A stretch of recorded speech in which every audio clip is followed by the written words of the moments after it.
Cua đó nha. Dạ cái này cua.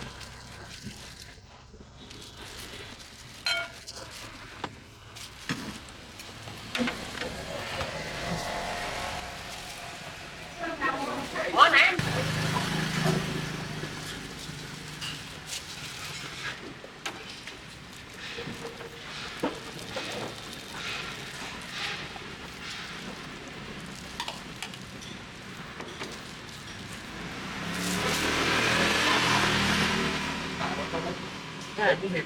Dạ.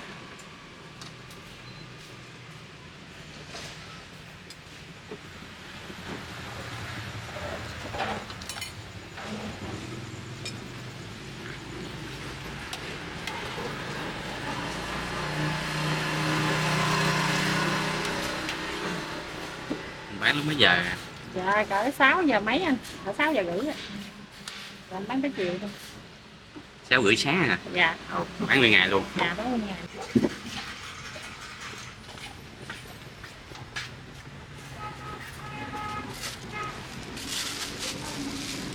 Dạ, còn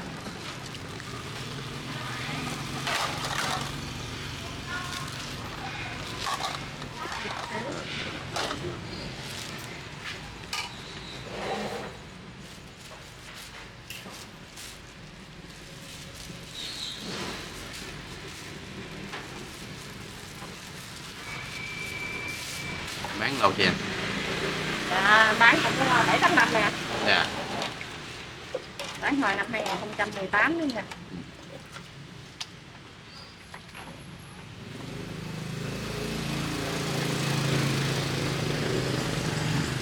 Bán đây nghe tiếng xe chạy đã luôn nha.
Kêu mà quá trời mà chạy dữ hả? Không có nghe.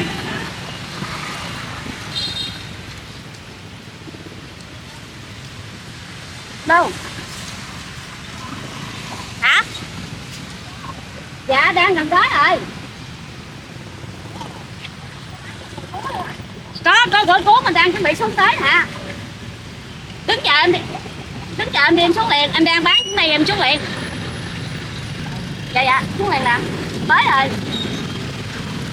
Bán đắt quá điện thoại luôn á. Dạ.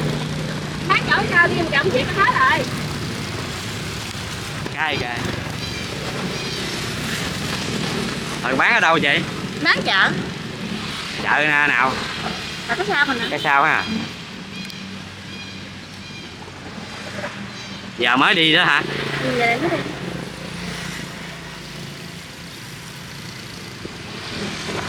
Có khi nào chưa tới chợ mình bán hết luôn không? Vẫn có luôn. Cũng có luôn hả? Thấy ngon quá.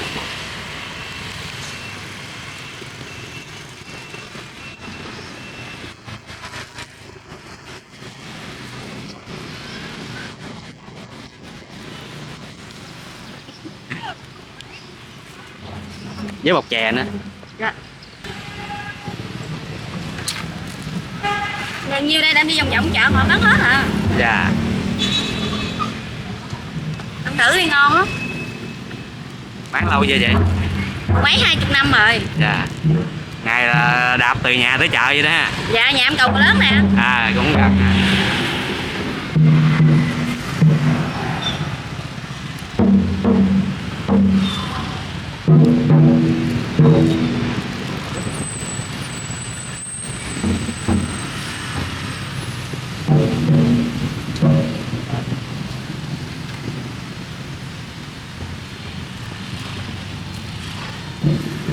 Bán chợ sao hả? Dạ.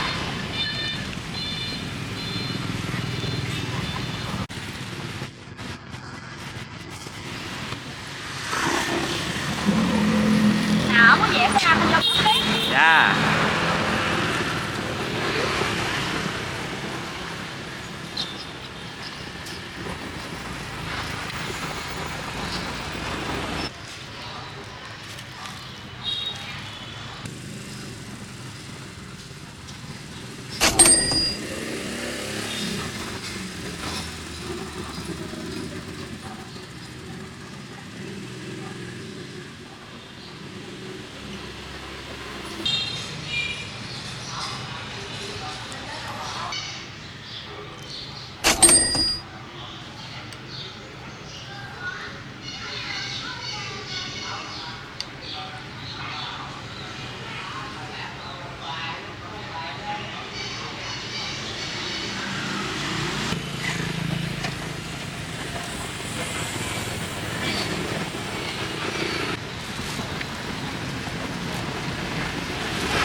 Này kêu bánh khoai mì hả con? Bánh khoai mì. Bánh khác lắm. Giờ bà là lấy chừng miếng có khi 3 miếng chừng. Dạ.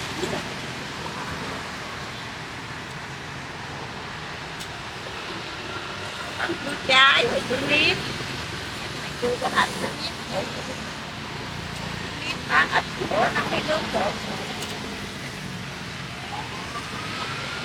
Bán tới mấy giờ rồi? 5 giờ là mấy.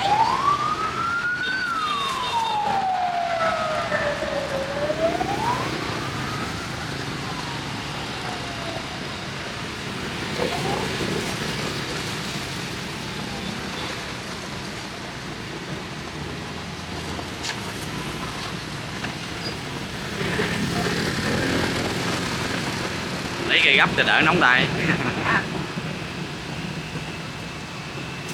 Ở là ông sư thầy đó là mượn mặn giùm 200 miếng luôn. À. Ăn ngon Ăn vừa miệng ha. ăn vừa miệng ăn ngon, béo nó có sữa đó, béo rồi ngon. Cái ông sư thầy mượn mặn giùm 200 miếng. Dạ. Bác nghỉ một ngày trời rồi ăn trong.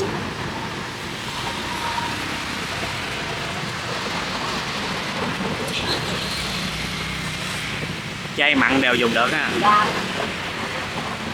Bắp cũng vậy, tại tôi mặn nó thấm tương, tương đó, tôi mặn nó thấm tương luôn. Dạ. Rồi ăn không sợ. Sợ bị nhạt.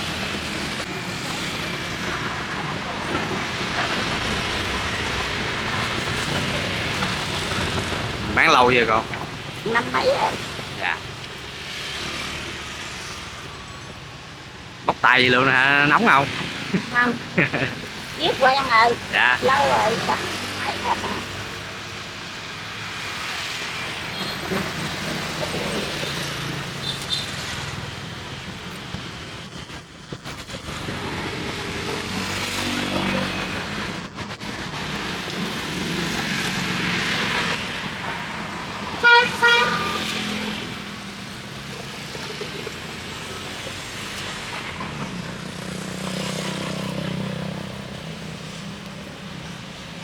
Rồi để anh bơ hành chiên, nó bơ hành chung. Dạ, món hành riêng đi.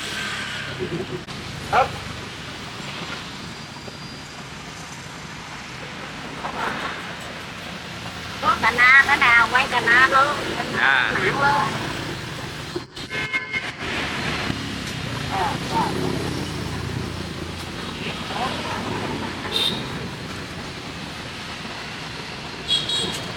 Đưa nướng chạy cái chút quay chuối cái nè, có nó bán chuối cái nè, trái cái nè. À, đủ loại nha ha.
Ngày là bán bao nhiêu trái rồi?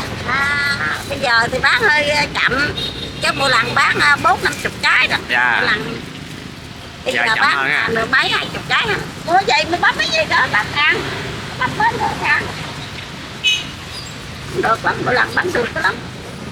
Đây với bộ giờ với các bạn thầy sẽ làm chậm hết lại.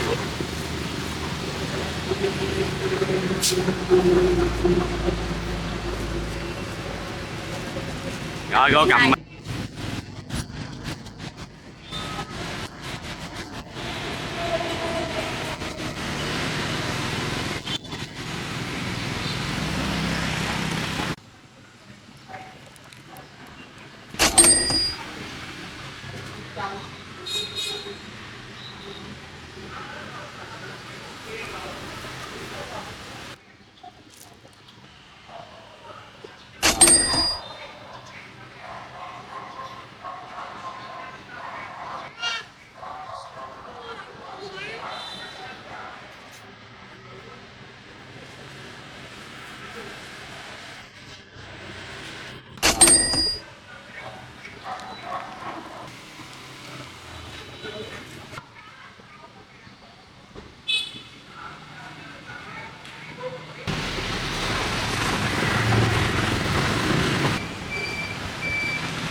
Hộp bánh bò, hộp bánh bèo.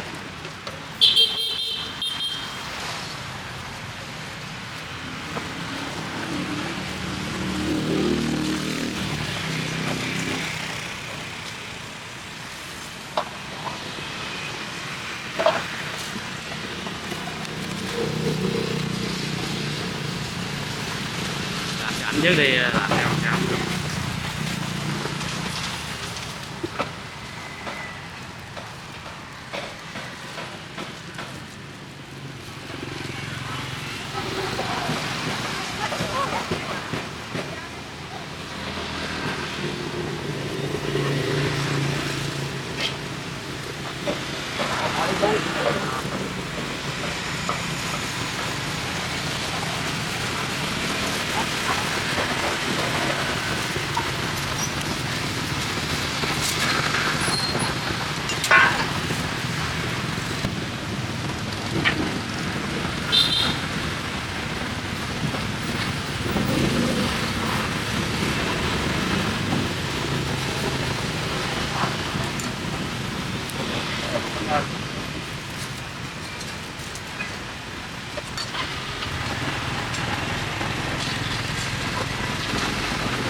Bán lúc mấy giờ vậy?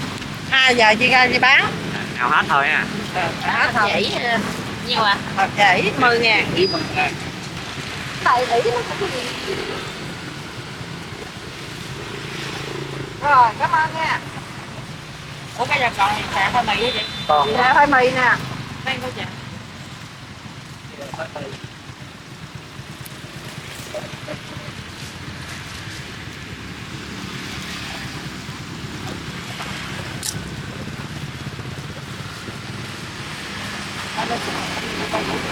Rồi, cảm ơn chị.